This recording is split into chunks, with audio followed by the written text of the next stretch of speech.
Today we're going to be discussing the ban on BDCs, which is Bureau de Change operators, and its effect on millennials. I have experts in the house with whom we're going to have this discuss and dissect this topic today. It was done previously. They did this in 2016. Yes. And when they did this in 2016, they discovered that, okay, as of January 2016, when it was exchanged, when they stopped the sale, they stopped the issuance of dollars to BDCs. Dollar then was around 200 and something, 298 or so thereabout. When it got to December, 31st of as at December, that's just a year after, it had doubled. Exactly. So it had doubled, and they realized that, okay, despite the fact that if we did not stop or ban the issuance of dollars to BDC operators, it would have still doubled. Okay. So why in other clients, senior clients, it wasn't because of that. It was natural. You're talking about import duties. We're talking about so many things. You get I and in window. That's the import and export window. When you have a country that we seldom produce what we consume. I don't know if you get my point. So definitely, if we keep on importing, it will definitely your naira will always struggle against the dollar because we are not a producing country. And so that's a big issue. We have about 5,000 BDCs operators. So between 2016 and 27th of July of last month, it has doubled. Exactly. And the CBN governor said that monthly they always receive about 5,000 applications. Wow. So I think the CBN felt that the BDC has become the conduit for illicit funding, for money laundering. And it's not achieving its purpose. Okay. So why hold on to something that is not making us achieve? Interesting. That's you know why it's interesting to me? Because that looks like a lucrative business to do. Yeah. It's a very interesting conversation we're having. But let's get some insights. Let's take some numbers and let's watch these videos.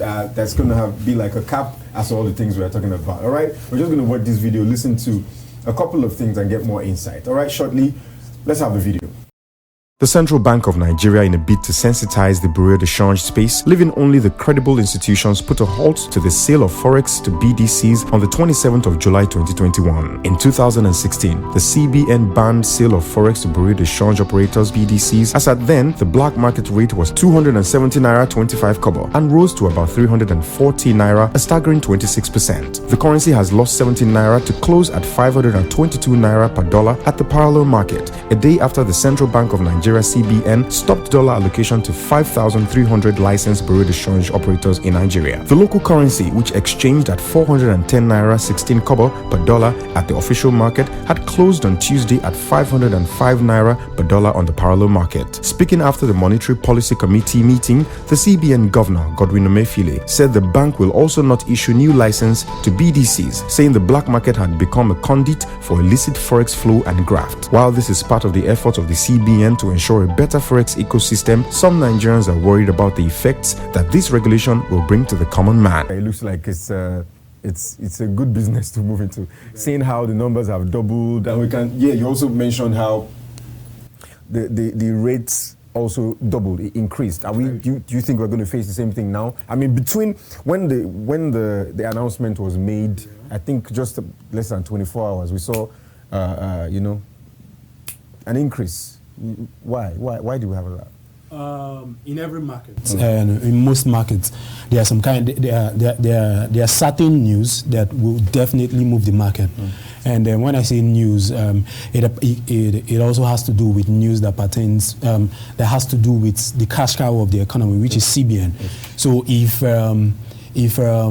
the Reserve Bank in the US, if there's a news pertaining to their currency, it's definitely going to affect the market. And so it's just a normal phenomenon in every economy. Yeah. Once you have a news that is as huge as that, the ban, the stop of sales to BDC, it's definitely going to move the market in one way. And the traders can testify to this. Wow. Mr. Biodo, people are watching and they're waiting to hear us. How is this going to affect the common man? How is this going to affect the business in general? People who, their licenses are probably being returned, generally, how would it affect the common man? Because the person who is selling akara on the street, for instance, would love to know, in Yoruba, the person will say, how am I concerned? How does this concern me? And then you even have some people who just also increase prices. When they just hear anything about dollar, they just say, you know what, the dollar has gone up, I'll add my money to it. What do you think? How do you think it's going to affect common man? Okay, it's going to affect the players in that market in different ways. Firstly, the BTC operators, most likely they will have to sack employees. We are talking of high unemployment rate in Nigeria. So, of course, some people will be sent back into the labor market. And for the users of the dollars that we're talking about, the CBN has made a provision that commercial banks now will be licensed to give the USD to eligible customers. So once you need dollars for PTA, for BTA, for medicals, for tuition, as long as you have the right documentation, you walk into any commercial bank. And the CEO, the bankers committee, the chairman of the bankers committee has also come out to say that all the branches of the banks we have in Nigeria, we have a FX points whereby you can walk in. Interesting. I'm going to debate that with you. I don't entirely agree that would be as easy. No, see, the way they've structured we have Mr. Tony online. He's joining us. Hello.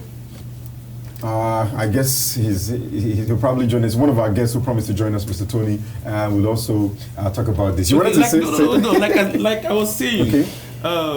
Then the CBN has come out to say that once you have any glitch. Yeah. So far, I've been listening to the discussion, and they've made a lot of points. And I feel like it's time we have this discussion because it's overdue. We need to have this discussion, so it's time. It's overdue.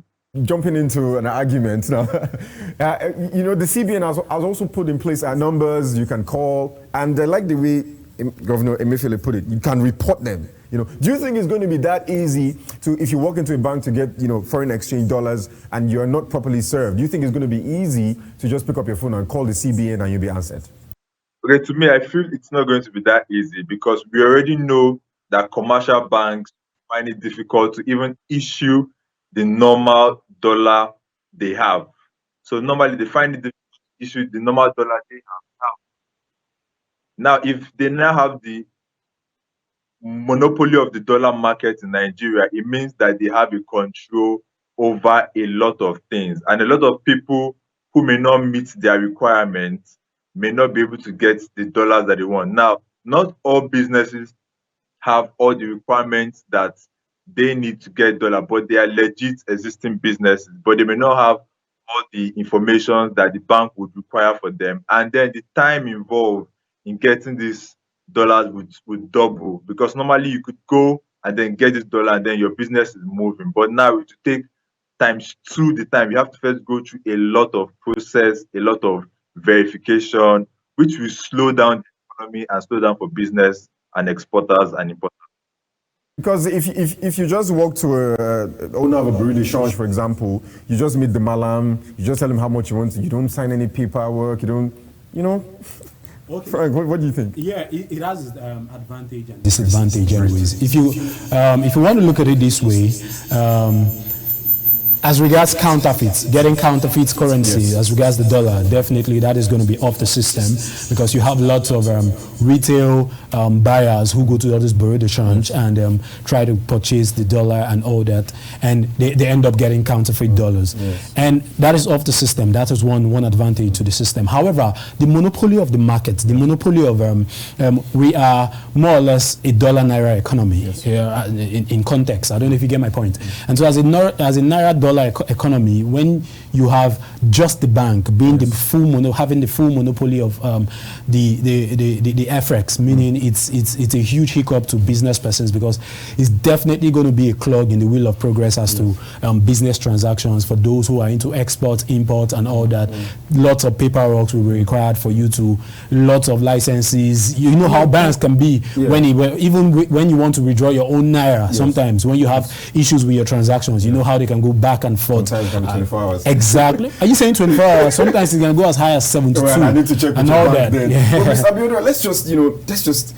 Why do we need to rely? There was a point where we started having an issue with the Chinese yuan, where our economy was tilting towards depending on the yen, and all the. Why do we have to depend on other people's currency to stay afloat as an economy, as a country? Why can't we just? I mean, every Nigerian is waiting for the day where. I mean, I've traveled a couple of times. And when you go to these airports, you don't even see the naira on the board. It's not there. You have the dollars and the rest of them. But the naira is not there. How long are we going to keep depending on? It's an issue now. We are not even talking about our currency. We are talking about how we exchange for the. What do we need to do to get to that point where we don't have to depend on the Chinese yen or the dollars or the Great British pound? What do we need to do? We need to stop importing. And it's practically impossible. Have you been listening so far? Yeah, I just joined now, but so far I've listened, and I think the other analysts have a point. That the bureau de change operators have exploited this market, and that is why the CBN has decided to put it to stop by not giving them dollars anymore. Yeah, but it's not the BDC operators' fault. Basically, it's just a simple economics, demand and supply. All right. So if we have more demand and the supply in the market is low, we can sell for one person at a rate of 2 naira. So if we are getting the dollar from the CBN at 3.93, we have to sell. I'll beg that we probably have to call you back. I can't hear you. Something with the network. All right, we'll just move on now. Sorry about that. Something about the network. We can't hear him. But yeah, I guess we were just trying to pick up from where we left. But I was just thinking before he started. Now we are focusing more on stopping the USD from going into the hands of the bureau de change operators, as against the inflation that might set in, as against the increment or the spike in the dollar rates. Which do you think should come first? Do you think the earnings of Nigerians should come first?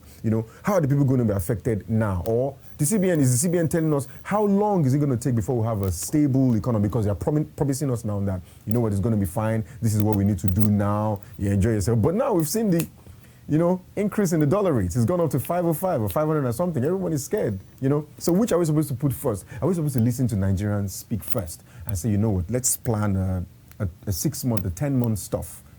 What is the time, what's the timeline that we're given to do, to watch out for how much government can do regards this? Okay, so basically, if I have a wound and I'm trying to guide against tetanus, and there are some drastic actions I need to take, and I have to take them immediately. Either I get to the hospital and make sure, okay, they put some kind of disinfectant. They make sure little by little. No, sometimes you just have to take the pain now to just cure it. If not, if you're going to say you're going to be nursing the injury for years, it's in just no distant time, your leg will be amputated because it's going to spread to other parts. And so that is the same thing that's happening to the Nigerian economy. All right. Thanks so much for joining us, guys. I've had so much fun learning a lot about the ban on BDCs and how it will affect you and I. Hope that one day we won't have to chase foreign exchange anymore. We'll just rely on our naira, and other people start to buy naira. Yes, I always love to say that I look forward to a day when the power of love will supersede the love for power. I love you. Share the love. Just make the world a better place. Bye-bye.